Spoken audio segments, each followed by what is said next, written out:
Hello y'all and welcome to Drop Tales. Today I thought I'd show you how to fold your Montsuki for Iaido. Okay, so the most basic way to fold any kind of kimono is to first line up these two ends of the collar like so, and then bring these edges around like so, which works great, except you've got your kamon right here, so you're going to wind up folding it, and that's not so great.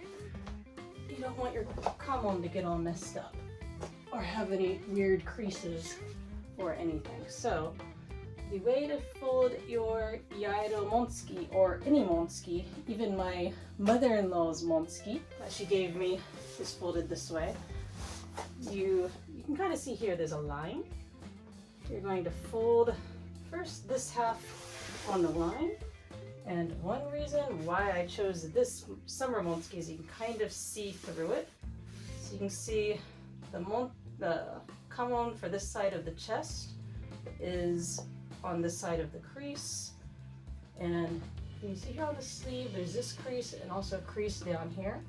So you can go ahead and fold here, and there you go.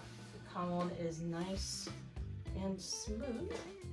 Bring this side around like so. Oh. Make sure everything is neat. Probably should iron this sometime because there's a lot of wrinkles around my waist. Oh. So you can see the kamon has no creases. And once again, fold here. And all your kamon will be crease free. And most people, you'll want to fold it this way for transport reasons. It fits in my bag better. I like to do it up in thirds. And there you go. Your newly folded Montsuki. Ta-da!